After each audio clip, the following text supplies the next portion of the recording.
Good evening to yet another exciting edition of the Evening Review. Now, before we go into our interview, let's have a look at our headlines for tomorrow.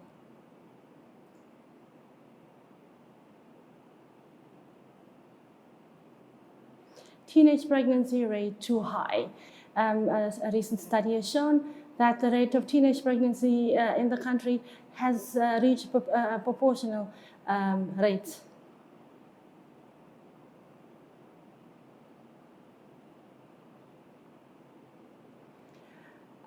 E-voucher system rolled out in Marienthal.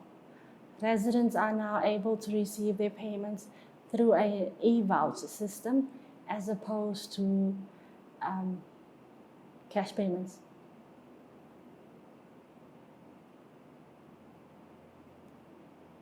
Fuel increases drive up farm expenses. It is expected and anticipated that with the recent fuel increases and anticipated fuel increases, that farm expenses will be driven up exponentially.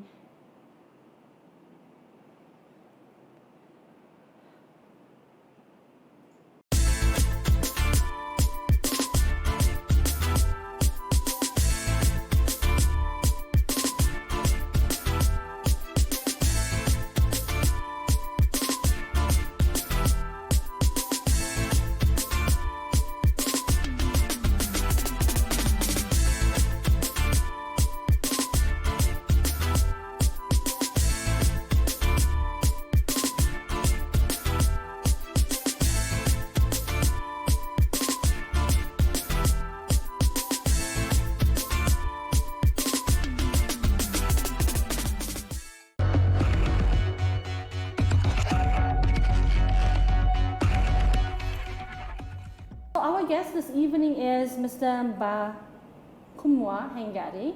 He is the interim chair of the Ovaherero-Genocide Foundation. Thank you for joining us, Mr. Hengari. Thank you for having me. I'm the interim chairperson of the Ovaherero-Ovambanderu Genocide Foundation, the OGF. The OGF. Yes. Mr. Hengari, let's start with the memorial walk, the annual memorial walk that is taking place this Saturday. Please give us a background. How did it start and what is the significance of this walk? Yes, about 15 years ago, 2007, the United Nations was marking the bicentenary of the abolition of the transatlantic slave trade. And has marked the day of 25 March as a day to mark or remember that event. You would recall that not only Namibia has also had people trafficked from here to West Africa, the Cameroon, Togo, which were colonies of Germany then. And hopefully, possibly also, we would have had people being trafficked from there to here as well. So the OGF then, in 2007, thought it was a good opportunity for us to also, start to mark that day because, as I said, we had our people also who were trafficked in that fashion. So we started that day to mark that, and we call it a reparations walk. And have since been marking that day as the OGF, obviously, sponsored and supported by our traditional community and leaders. Now, in terms of raising awareness, do you think it is playing that role, it's fulfilling that role to raise awareness? Over the years, have you seen an improvement of numbers? Yes, I think, when we started the event, no one knew much about the concentration camps that was there, let alone the whole concept of genocide and remembrance or the memorialization of that genocide. Yes, you would also recall that it was just a year after our parliament would have passed the famous genocide motion that was tabled in our parliament by a late honorable and paramount chief as well, Kwaima Riwako. and then adopted unanimously by our cabinet, by our parliament. So it was a year immediately after that. And I think what we wanted was to seize on that initiative and create momentum. Momentum in terms of awareness amongst our people, momentum in terms of us gaining a foothold in the advocacy for the recognition of that genocide, but more importantly, momentum in terms of bringing our community and Namibian at large to the understanding of what had transpired in Namibia more than 103 years ago. What is your position on Germany's offer for compensation that has just been passed last year? Yes, the position that we have adopted as a genocide and reparations advocacy group, the OGF, is that what has come out of this doesn't really go to the full extent in terms of accounting for what Germany has done in terms of the genocide it's committed. It doesn't go far enough in terms of Germany showing attrition by recognizing that what she has done here is essentially nothing else than genocide. And by then fashioning out of that recognition an appropriate way of apologizing for that. And then finally agreeing to try and make appropriate and requisite amends to what she has done here. Yes. In other words, Germany, through this draft declaration or joint declaration, has not fully acknowledged genocide that she has committed here. Germany has not come around, because the one thing leads to the other. You admit guilt and then you apologize. You don't create any rationalization for your guilt and then apologize. Then it is not genuine. And that is why we have a problem, a fundamental one for that matter, with the current shape and form and extent of what this declaration is engendering, ostensibly for us as the victims of this genocide. What is your position? What should it look like? The architecture for this is not something that Mbakumua would have to design today. Yes, of course. There is ample evidence of what it ought to look like. Yes. It is prescribed by, if you look at the convention, the United Nations Convention on Genocide and the Prevention for this and the punishment, because that convention talks about punishment for this, and the other element that is engendered in that is that we must make sure that it is never repeated. Yes. But if you look at the current construct of the joint declaration, it doesn't get us close to where Germany accepts that guilt. And therefore, even when it comes to what would be termed reparation, it is not even called that. It is called something else. And that is why we say this would be a blatant and naked betrayal of the sacrifices of our people who died, a betrayal of the sacred chambers of our National Assembly, which has declared through that motion that Germany must be held accountable for the genocide that she has committed. Germany must engage in proper and direct negotiations with the victims, and that our government, as a custodian of us and our government, must take its proper place next to us to support us, and that Germany must agree to pay reparations. Yes. So the current structure in text and in content, as well as in ultimate meaning of the joint declaration, doesn't come anywhere closer to those parameters that were set, not by us, Yes. not by Mbakumua, because I want that, but by what is expected as the normal course of dealing with such an event when it would have happened as it did to us or to our forebears 118 years ago now. Now, Mr. Hengari, land lies at the heart of restitution when it comes to the affected communities.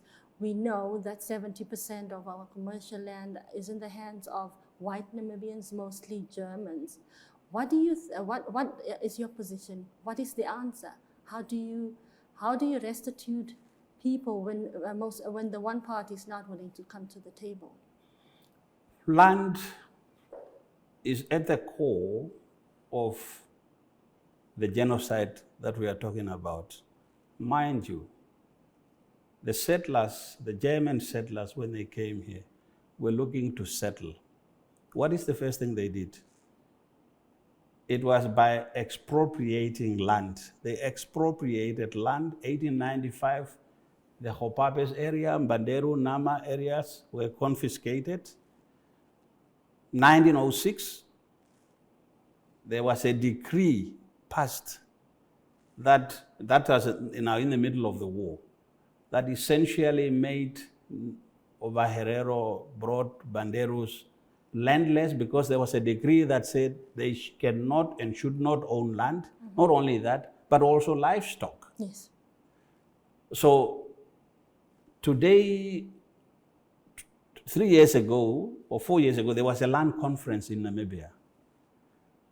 For a long time, the whole question of ancestral land rights was a hotly debated and contested theory in Namibia. Mm-hmm. Disappointingly so, because had it not been for the dispossession of our land, had it not been for the fact that we lost that through brutal means, would we have had reason to have a struggle for independence?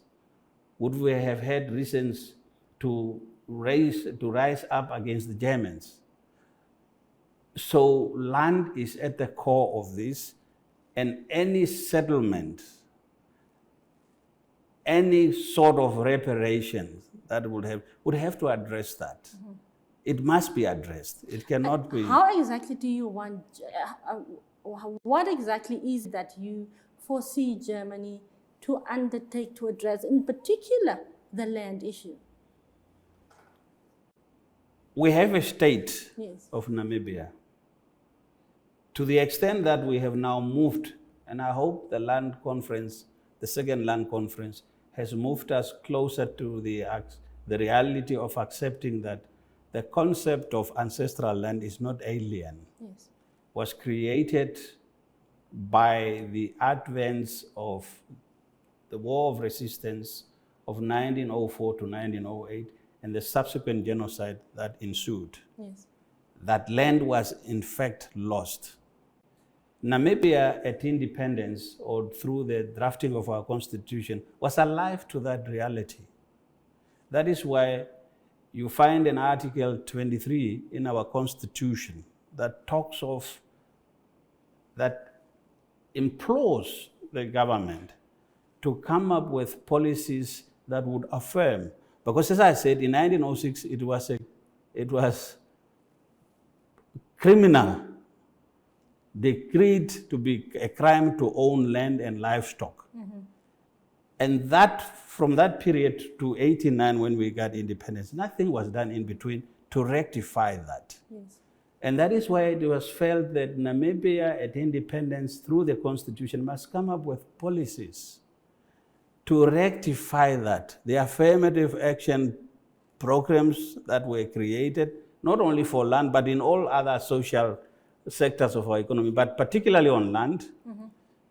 There is still that backlog. You talked about a figure of 70% of land still being owned by the minorities, let's say that now, and about 30% being owned by the majority. And we also know the government has admitted that its policies have failed, in particular the land reform policy. So where does that leave us now? If for 32 years, these policies failed us.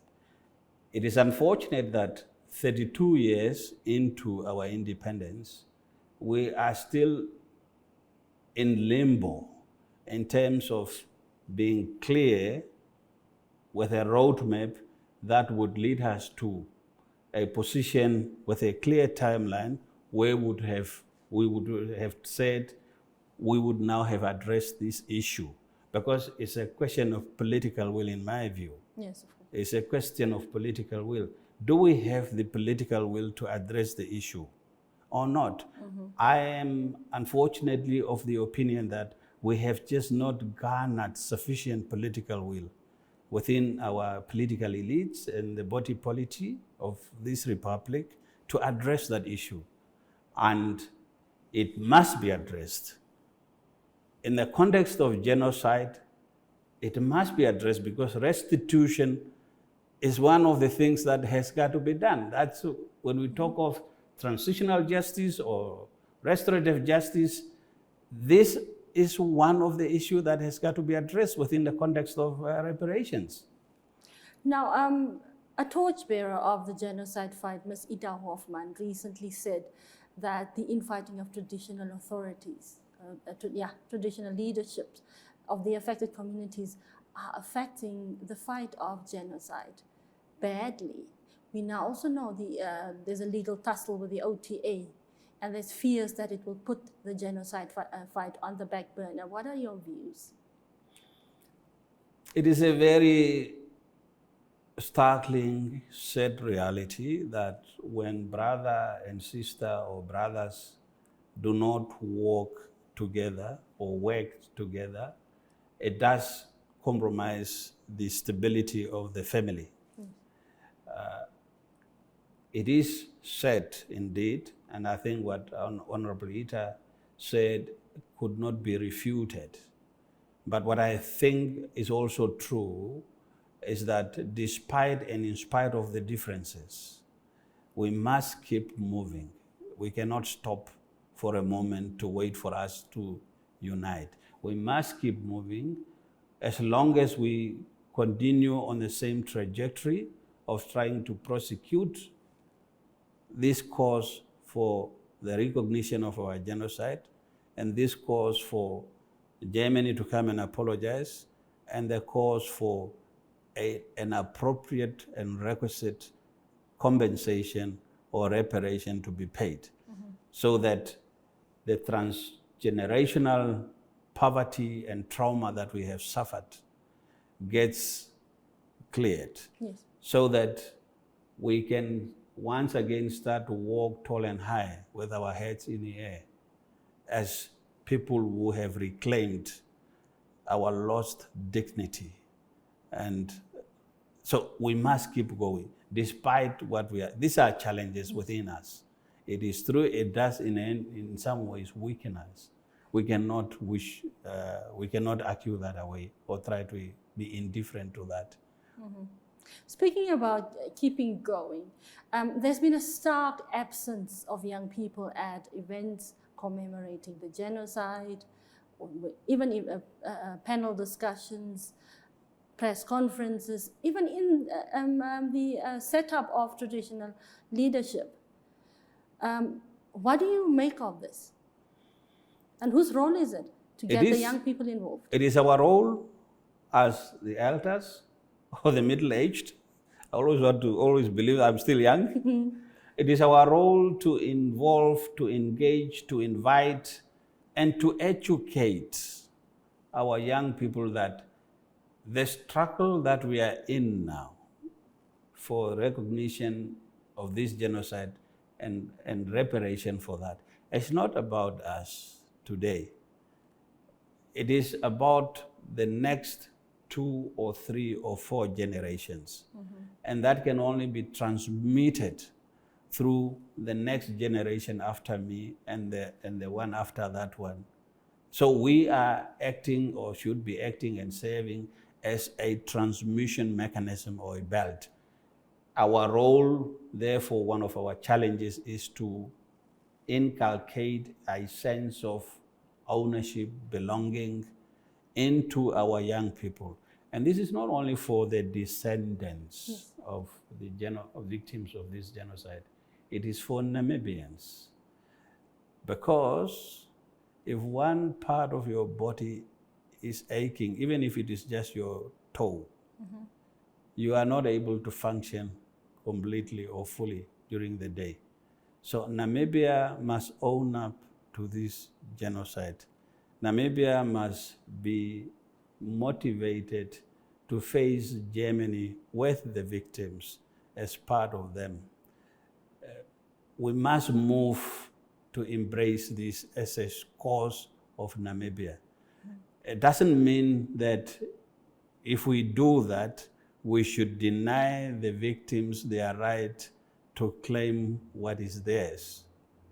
It only means that we must, at least, at the very least, as other Namibians, have a sense of empathy with the other Namibians who directly suffered the brunt of this onslaught by Germany. Thank you very much for joining us this Yes. evening, Mr. Hengari. Thank you, and let me once again remind our viewers and everyone that on the 25th, we would be descending on the coastal town of Swakopmund. On Saturday, the 26th, we would be walking, have our reparations walk, which is the main event of the day.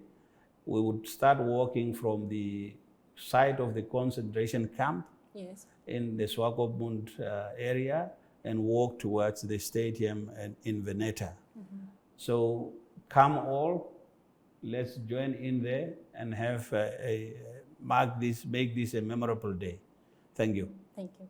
Now there you have it. Let's own up. See you then. Good night. Have you received a loan from NSFAF?